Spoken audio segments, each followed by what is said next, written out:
So hello everyone, welcome to my YouTube channel Radiant Rashmi. So जैसे कि आप सबको पता है कि हमने एक सीरीज स्टार्ट की है 2024 के करंट अफेयर रिवीजन की।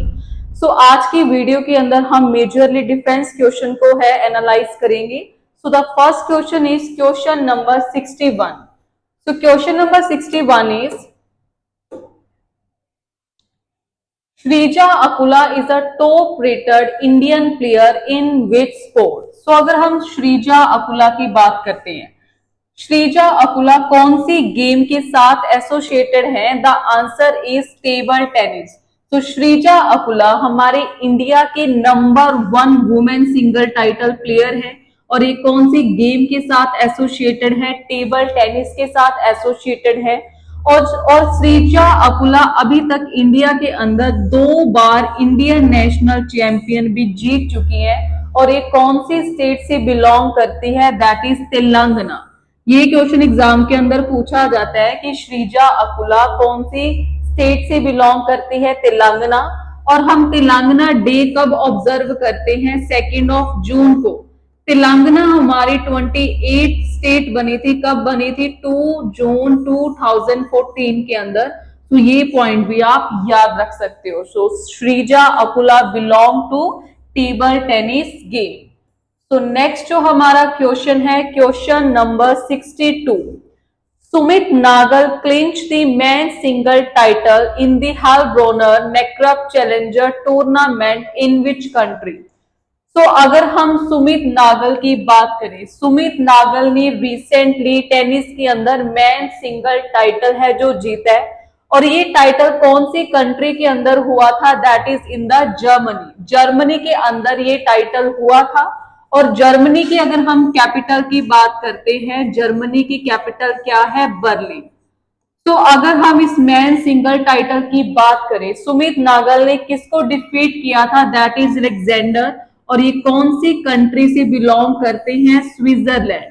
स्विट्जरलैंड से बिलोंग करते हैं। और स्विट्जरलैंड की कैपिटल क्या है? That is Bern. स्विट्जरलैंड की कैपिटल है बर्न। और बर्न के अंदर किसके हेडक्वार्टर है? International Postal Union. तो इंटरनेशनल पोस्टल यूनियन के हेडक्वार्टर कहां पे है? बर्न, जो कि किसकी कैपिटल है? स्विट्जरलैंड।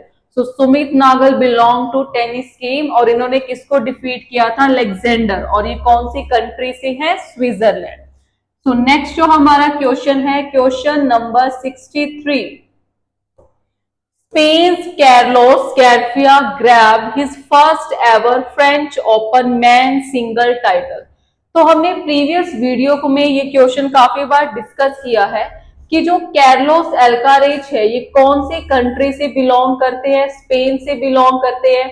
इन्होंने फ्रेंच ओपन टाइटल भी जीता है। और इसके अलावा कौन सा ग्रैंड स्लैम जीता था? That is a Wimbledon. तो जो विंबलडन है, विंबलडन एंड फ्रेंच ओपन, ये दोनों कौन सी गेम के साथ एसोसिएटेड है? टेबल टेनिस के साथ। और दोनों टाइटल 2024 के अंदर किस प्लेयर के द्वारा जीते गए हैं? That is Carlos Alcaraz. और ये कौन सी कंट्री से बिलोंग करते हैं? That is from a Spain. So अगर हम बात करें कि जो ये फ्रेंच ओपन है ये कौन से कोर्ट के ऊपर खेला जाता है? क्ले कोर्ट के ऊपर। और जो विंबलडन है, विंबलडन ओपन हम कौन से कोर्ट के ऊपर खेलते हैं? That is a grass court. और जो हमारा ऑस्ट्रेलिया है, ऑस्ट्रेलियन ग्रैंड स्लैम, इसको हम हार्ड कोर्ट के ऊपर खेलते हैं।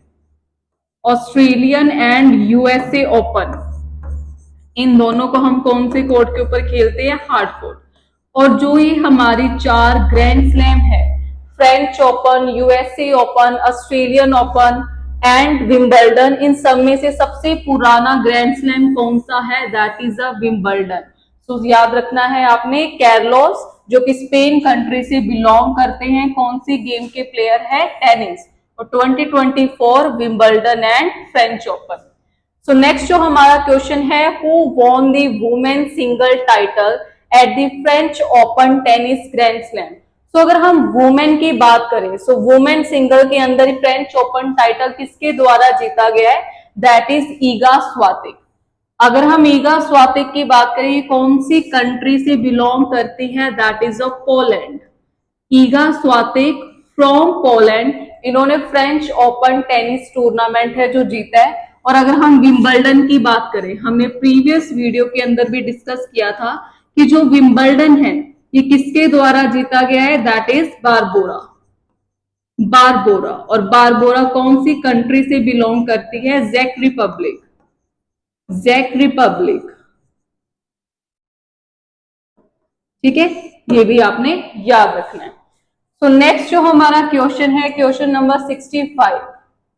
तो क्वेश्चन नंबर 65, पूजा तोमर scripted history on June 8 as she became the first Indian mixed martial art fighter to win a bout at the Ultimate Fighting Championship in USA. She hails from which state? तो जैसे हमने previous video के अंदर पढ़ा था कि first time man category के अंदर अपना डेब्यू मिक्स मार्शल आर्ट किसने जीता है, संग्राम सिंह। संग्राम सिंह, तो संग्राम सिंह कौन से गेम के साथ एसोसिएटेड है, मिक्स्ड मार्शल आर्ट। तो वैसे ही पूजा तोमर ने हिस्ट्री को स्क्रिप्ट किया है मिक्स्ड मार्शल आर्ट के अंदर अपना मेडल जीत के, और ये इनका फर्स्ट मेडल है। और पूजा तोमर कौन से स्टेट से बिलोंग करती है, the answer is UP, Uttar Pradesh. तो उत्तर प्रदेश हमारे स्टेट है जो ये मोस्ट पॉपुलेटेड स्टेट है, मोस्ट पॉपुलेटेड स्टेट, ठीक है, ये भी आपने याद रखना है, यूपी। तो पूजा तोमर कौन से स्टेट से बिलोंग करती हैं, यूपी से, और यूपी की कैपिटल क्या है, दैट इज लखनऊ। नेक्स्ट जो हमारा क्वेश्चन है, question number 66, dash won the gold medal in a man 10-meter air pistol event at the International Shooting Sport Federation in Munich, Germany. So अगर हम international shooting sport federation world cup 2024 की बात करें तो किस player के द्वारा gold medal जीता गया है, the answer is Sarabjot Singh. और सरबजोत सिंह ने किस कैटेगरी के अंदर ये गोल्ड मेडल जीता है, that is the 10 metre air pistol, 10 metre air pistol के अंदर। तो अगर हम इंटरनेशनल शूटिंग स्पोर्ट फेडरेशन की बात करते हैं, ये किस साल स्टैब्लिश हुई थी, 1917 के अंदर, और इसके हेडक्वार्टर कहाँ पे है, म्यूनिच, जर्मनी के अंदर इसके हेडक्वार्टर्स है, ठीक है। इससे पहले हमने मनु भाकर का पढ़ा था, मनु भाकर। तो मनु भाकर ने रिसेंटली समर ओलंपिक के अंदर 10 मीटर एयर पिस्टल में 2 मेडल जीते हैं। 10 मीटर एयर पिस्टल के अंदर 2 ब्रॉन्ज मेडल जीते हैं, ये भी आपने याद रखना है, 2 ब्रॉन्ज मेडल।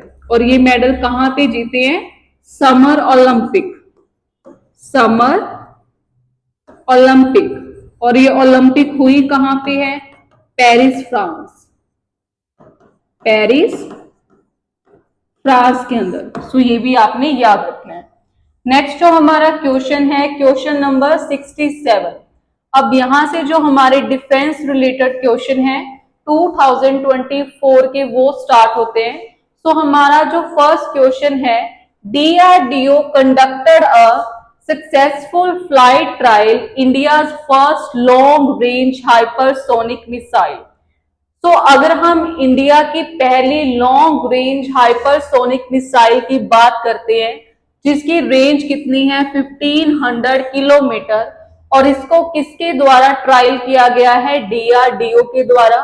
DRDO हमारे भारत की रिसर्च एजेंसी है जिसकी फुल फॉर्म है डिफेंस रिसर्च डेवलपमेंट ऑर्गेनाइजेशन।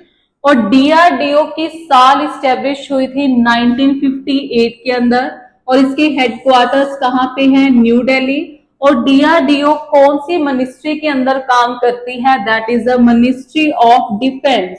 तो एट प्रेजेंट DRDO के चेयरमैन कौन है, डॉक्टर समीर वी कामत। तो ये सारे पॉइंट्स आपने याद रखने हैं। एग्जाम पर्सपेक्टिव ये दोनों क्वेश्चन पूछे जाते हैं, that is a exam oriented, कि DRDO की एट प्रेजेंट चेयरमैन कौन है और DRDO कौन सी मिनिस्ट्री के अंदर काम करती है, that is the ministry of defence. तो इंडिया की जो first long range hypersonic missile है उसकी रेंज कितनी है? 1500 kilometre. So next question is 68। Indian Army launched which next generation air defense system on November 12 designed to revolutionize India's air security capability? तो Indian army ने recently next generation air defence system को क्या किया है? Test किया है, ठीक है, लॉन्च किया है। किस चीज के लिए? ताकि जो इंडिया की एयर सिक्योरिटी है उसके अंदर हम रेवोल्यूशनाइज मतलब कि क्रांति लेके आ सके। तो जो ये air defence system Indian army के द्वारा बनाया गया है इसका नाम क्या है? आकाश तीर। तो आकाश से याद रख सकते हो, आकाश के अंदर हवा होती है। सो एयर सिक्योरिटी आकाश तीर इंडियन आर्मी के द्वारा इसको बनाया गया है। तो अगर हम इंडियन आर्मी की बात करें, हम इंडियन आर्मी डे कब मनाते हैं इंडिया के अंदर? 15 जनवरी। 15 जनवरी को हम इंडियन आर्मी डे मनाते हैं। और 14 जनवरी को हम कौन सा डे ऑब्जर्व करते हैं? That is the veteran army day. Veteran army day ये हम ऑब्जर्व करते हैं 14 जनवरी को, ठीक है। सो नेक्स्ट जो हमारा क्वेश्चन है 69। सो question number 69, defence space agency inaugurated India's first ever space exercise अंतरिक्ष अभ्यास 2024 इन विच प्लेस? तो देखो जो क्वेश्चंस के अंदर ये लिखा रहा है इंडिया फर्स्ट, तो ऐसे क्वेश्चन एग्जाम पर्सपेक्टिव बहुत ही इंपॉर्टेंट हो जाते हैं क्योंकि यही क्वेश्चन क्या है एज अ स्टैटिक जीके भी आपके एग्जाम के अंदर पूछे जाते हैं। तो जो डिफेंस स्पेस एजेंसी है इसने हमारे भारत की जो फर्स्ट स्पेस एक्सरसाइज है, इंडिया की जो फर्स्ट स्पेस एक्सरसाइज है उसका नाम क्या है? अंतरिक्ष अभ्यास। तो अंतरिक्ष अभ्यास को किस जगह के ऊपर इनॉग्रेट किया गया है? The answer is Delhi. So new Delhi के अंदर अंतरिक्ष अभ्यास एक्सरसाइज को इनॉग्रेट किया गया है। सिंपल आपने ये याद रखना है। सो नेक्स्ट जो हमारा क्वेश्चन है question number 70। The world first wood panel satellite was launched into space by which country? तो अगर हम सैटेलाइट की बात करें तो वर्ल्ड का जो सबसे पहला वुड पैनल सैटेलाइट है, वुड लकड़ का जो सैटेलाइट है, इसका जो आउटर बॉक्स है वो वुड का है, वुड पैनल सैटेलाइट, ये कौन सी कंट्री के द्वारा इसको बनाया गया है? That is Japan. तो जापान के द्वारा इसको बनाया गया है और इस सैटेलाइट का नाम क्या है? लिग्नोसेट। इस सैटेलाइट का नाम है लिग्नोसेट। और वर्ल्ड के अंदर सबसे पहली सैटेलाइट किसने बनाया था? जो अगर हम वर्ल्ड की फर्स्ट सैटेलाइट की बात करें तो सोवियत यूनियन के द्वारा इसको बनाया गया था, सोवियत यूनियन। और हमारे भारत का जो फर्स्ट सैटेलाइट था 1975 के अंदर जिसको लॉन्च किया गया उसका नाम क्या था? That is Aryabhata. आर्यभट्ट ये हमारे इंडिया का फर्स्ट सैटेलाइट था, फर्स्ट सैटेलाइट ऑफ इंडिया। सो ये भी आपने याद रखना है, ठीक है जी। सो वुड पैनल सैटेलाइट का नाम क्या है? लिग्नोसेट। और कौन सी कंट्री ने इसको बनाया है? जापान। तो नेक्स्ट क्वेश्चन सेम है कि what was the name of this wooden satellite? The answer is लिग्नोसेट। तो अगर हम जापान की बात करें तो ये भी आपने याद रखना है कि वर्ल्ड की फर्स्ट कंट्री जिसने 6th जनरेशन इंटरनेट सर्विसेज को लॉन्च किया है, first country in the world to launch 6G, वो भी कौन सी है? जापान। और जापान की कैपिटल क्या है? टोक्यो। जापान की कैपिटल है टोक्यो। और टोक्यो के अंदर 2020 की समर ओलंपिक्स हुई थी। 2020 समर ओलंपिक कहां पे हुई थी? टोक्यो के अंदर। और 2020 में हमारा एक ही गोल्ड मेडल आया था, नीरज चोपड़ा जैवलिन थ्रो, इसलिए उसको बोलते हैं गोल्डन बॉय। सो नेक्स्ट जो हमारा क्वेश्चन है question number 72। The Indian army inducted 550 locally made machine pistol on November 5, तो इसका नाम क्या है? तो इंडियन आर्मी के द्वारा इंडियन आर्मी के अंदर 550 लोकली मशीन पिस्टल को शामिल किया गया है। और जो ये लोकली मशीन पिस्टल है, इसको हैदराबाद की कंपनी के द्वारा बनाया गया है और इसका नाम क्या है, आसवी। तो एग्जाम के अंदर आपको सिंपली यही पूछा जाएगा कि जो locally machine pistol recently Indian army के अंदर इंडक्ट की गई है, उसका नाम क्या है, आसमी, और इसको हैदराबाद की कंपनी के द्वारा बनाया गया है। नेक्स्ट जो हमारा क्वेश्चन है, the Chennai based take firm big bang boom solution has developed anti-drone weapon Vajra to neutralize enemy drone. तो रिसेंटली चेन्नई की एक फर्म है जिसका नाम है बिग बैंग बूम सॉल्यूशन। इसने एक एंटी ड्रोन वेपन बनाया है जिसका नाम क्या है, वज्र। ये क्वेश्चन बेसिकली काफी तरह से एग्जाम के अंदर पूछा जा सकता है कि वज्र क्या है। वज्र is a anti drone weapon और इसको किस कंपनी के द्वारा, किस फर्म के द्वारा बनाया गया है, बिग बैंग बूम सॉल्यूशन के द्वारा। एंटी ड्रोन वेपन का मतलब क्या है कि फॉर एग्जांपल अगर कोई भी एनिमी का ड्रोन हमारी टेरिटरी के अंदर आता है तो ये उसको खत्म कर देगा, उसका जो कम्युनिकेशन कांटेक्ट है उसको खत्म कर देगा। और इसकी जो रेंज है वो कितनी है, 4 किलोमीटर। एंटी ड्रोन वेपन है जो वज्र, उसकी रेंज है 4 किलोमीटर। ठीक है, ये आपने सिंपल याद रखना है। Next one is ISRO launched India's inaugural analog space mission on November 5 in which place? तो अगर हम एनालॉग स्पेस मिशन की बात करें, रिसेंटली हमारे इंडिया का जो ह्यूमन स्पेस मिशन है गगनयान, तो गगनयान मिशन के अंदर हमारे इंडियन एयरफोर्स के 4 एस्ट्रोनॉट 4 ऑफिसर्स जाएंगे। तो उनको वहां पे स्पेस के अंदर किस तरह का इन्वायरमेंट मिलेगा, ऐसी चीजों को कि वो अडेप्ट कर सके इन्वायरमेंट को, तो उसके लिए इसरो ने एनालॉग स्पेस मिशन है वो लॉन्च किया है। और इसको कहां पे लॉन्च किया गया है, लेह लद्दाख के अंदर। अगर हम इसरो की बात करें, that is the Indian Space Research Organisation, ये हमारे इंडिया की स्पेस एजेंसी है जिसको 15 अगस्त 1969 के अंदर इनैगोरेट किया गया, इस्टेब्लिश किया गया।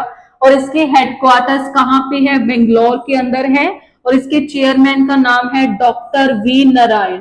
सो एट प्रेजेंटली जो इसरो के न्यू चेयरमैन बने हैं उनका नाम है डॉक्टर वी नारायण। तो अपना जो एनालॉग स्पेस मिशन है इसको कहां पे लॉन्च किया गया है, लेह लद्दाख के अंदर। Next one is The Indian Army conducted its first patrol in which area after a gap of over 4 years since the April 20 standoff with Chinese troops. So 4 साल के बाद इंडिया ने जो अपना एक दौरा किया है, कहां पे किया है, that is in eastern Ladakh. So eastern Ladakh के अंदर 4 साल बाद इंडियन आर्मी ने पेट्रोलिंग की है, ये आपने याद रखना है। Next one is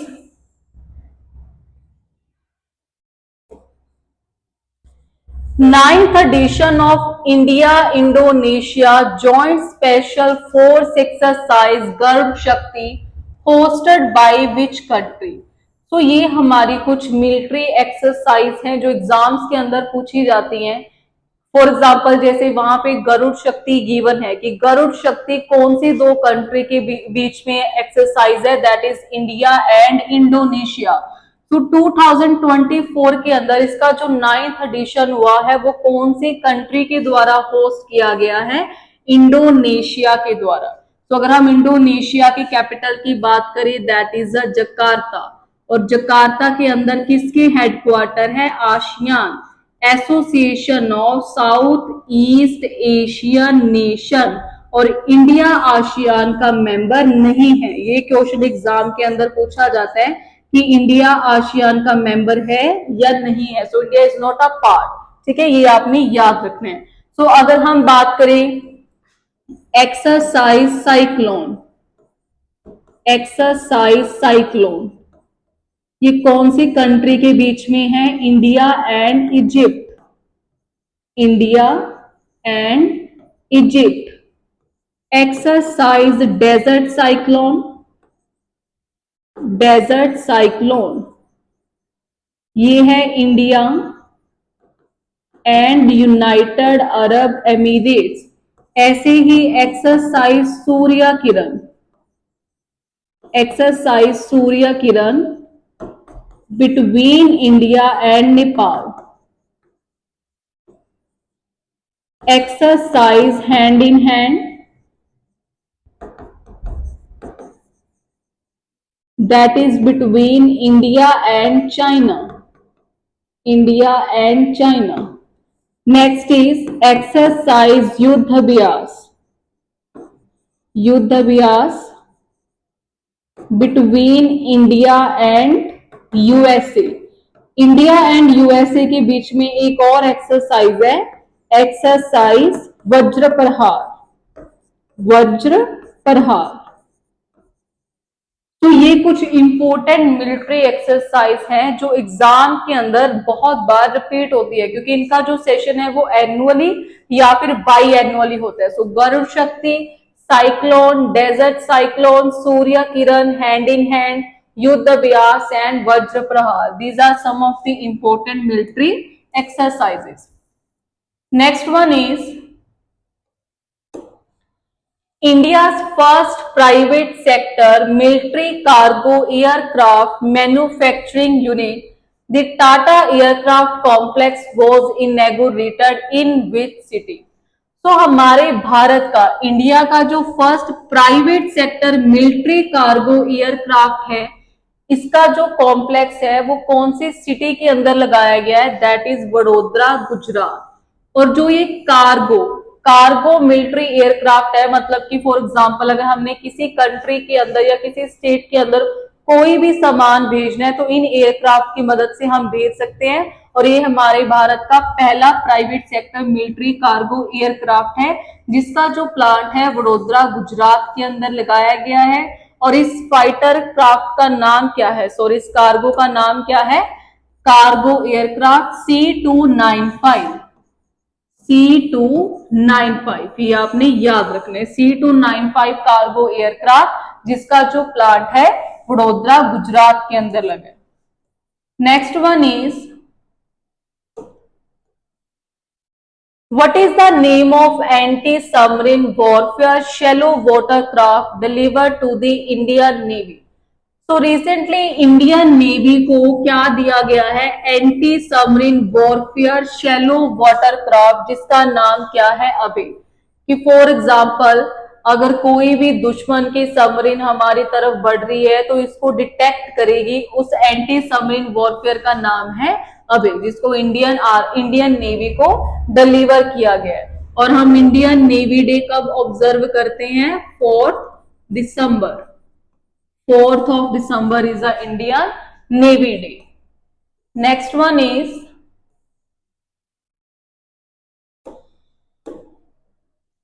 what is the name of portable multi-targeted detonation device launched recently by the Indian Army? तो इंडियन आर्मी के द्वारा मल्टी टारगेटेड डेटोनेशन डिवाइस को लॉन्च किया गया है और इस डेटोनेशन डिवाइस का नाम क्या है? अग्नि अस्त्र। ठीक है, ऐसे क्वेश्चन काफी आ चुके हैं, काफी कंफ्यूजिंग होते हैं। जैसे हमने आकाश तीर पढ़ा, ये क्या है? हमारा एयर डिफेंस सिस्टम है। उसके बाद अग्नि अस्त्र क्या है? That is the multi target detonation device. अस्त्र क्या होता है? वेपन। सो ऐसे याद रख सकते हो, अग्नि अस्त्र is a weapon, multi target detonation device.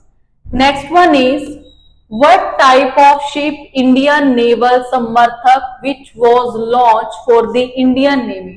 INS का मतलब होता है इंडियन नेवल शिप। तो इंडियन नेवल शिप समर्थक को रिसेंटली इंडियन नेवी के अंदर लॉन्च किया गया है। और ये किस तरह का शिप है? Multipurpose vessel. मल्टीपर्पस वेसल का मतलब क्या है? कि काफी तरह के इक्विपमेंट, काफी तरह का जो सामान है हम इस नेवल शिप की हेल्प से डिलीवर कर सकते हैं to the different country, to the different state whatsoever. ठीक है, तो INS समर्थक आपने याद रखना है, ये मल्टीपर्पस वेसल है कि हम कई सारे पर्पस से इसको यूज कर सकते हैं। Next one is which country has approve the sale of MK54। इसका नाम है MK54 लाइट वेट टॉर्पेडो और इनकी क्वांटिटी कितनी है 53। और कौन सी कंट्री ने अप्रूव किया है कि वो MK54 लाइट वेट टॉर्पेडो है वो सेल करेगी, कौन सी कंट्री को सेल करेगी, इंडिया को। और इसकी कॉस्टिंग कितनी है 175 मिलियन डॉलर। तो ये जो कंट्री है दैट इज अ यूएसए। तो यूनाइटेड स्टेट बेसिकली अपनी नेवी के अंदर इन टॉर्पेडोज को यूज करती है जो कि रिसेंटली इंडिया को सेल करेगी और इसकी क्वांटिटी है 53 MK54 लाइट वेट टॉर्पेडो और इनकी जो रेंज है दैट इज अप्रोक्सीमेटली 20 किलोमीटर। इनकी रेंज कितनी है 20 किलोमीटर, ये आपने याद रखना है। Next one is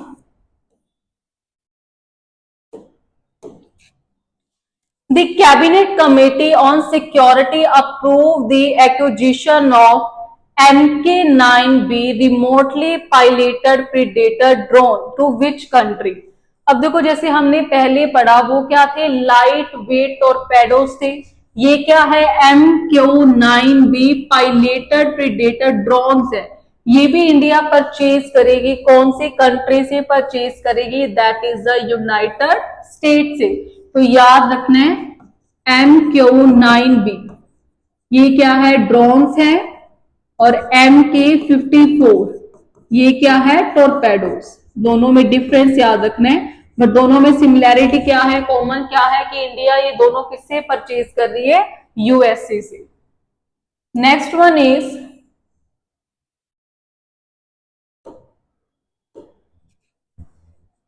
what is the formal name of fifth lunar mission recently approved by the National Space Commission।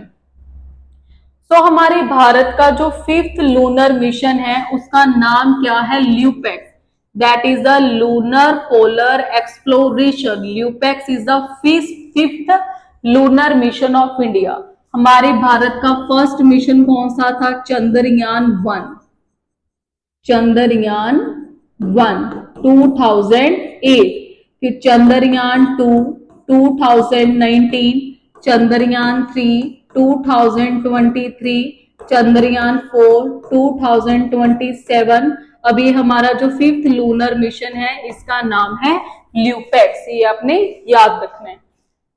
जो ये ल्यूपेक्स मिशन है इसरो इसको प्लान कर रहा है कौन सी कंट्री की एजेंसी के साथ, द आंसर इज जापान। तो जापान की जो एजेंसी है, जापान की स्पेस एजेंसी का नाम क्या है जेक्सा। तो जेक्सा के साथ इसरो इस मिशन को प्लान कर रहा है, ये आपने याद रखना है।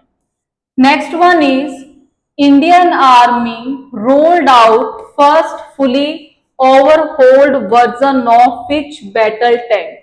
तो इंडियन आर्मी के अंदर कौन सा टैंक है जो उसको इंडक्ट किया गया है that is T90 Bhishma tank. और जो ये T90 भीष्मा टैंक है इस टैंक को कौन सी कंट्री के लाइसेंस के द्वारा इंडिया के अंदर बनाया जा रहा है that is Russia. T90 Bhishma tank is built in India under licence from which country, the answer is Russia. तो रशिया के लाइसेंस के अंडर भीष्मा टैंक को भारत के अंदर बनाया जा रहा है। सो नेक्स्ट जो हमारा क्वेश्चन है DRDO successfully conducted pre flight test of fourth generation very short range missile, what type of weapon is VSHOREDS, that is the short range missile। so very short range missile को recently conduct किया गया है successfully, इसका pre flight test किया गया है flight से Sukhoi MK1 से। तो ये किसने किया है DRDO ने और ये है क्या शॉर्ट रेंज मिसाइल है।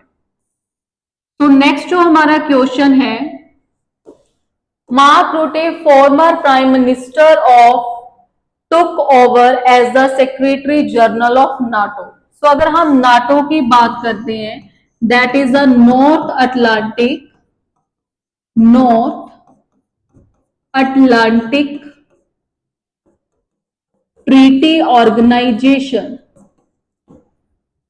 तो ये स्टैब्लिश कब हुई थी? 1949 के अंदर, और इसकी हेडक्वार्टर है ब्रसल, बेल्जियम। ब्रसल, बेल्जियम के अंदर। सो एट प्रेजेंट नाटो के टोटल मेंबर कंट्री कितनी है? 32। सो इसके जो सेक्रेटरी जनरल है उनका नाम क्या है? Mark Rutte. और ये पहले कौन सी कंट्री की प्राइम मिनिस्टर थी? That is a Netherland. Netherland की प्राइम मिनिस्टर थी मार्क रूटे। और नीदरलैंड की कैपिटल क्या है? That is a Amsterdam. तो ये थे हमारे कुछ important current affair of 2024 that was related to defence and some of the sports. ठीक है, सो नेक्स्ट वीडियो के अंदर हम इसी सीरीज को कंटिन्यू करेंगे, जो बाकी के हमारे रिमेनिंग क्वेश्चन है उसको हम सॉल्व करेंगे। So till then like share and subscribe the channel. So thank you.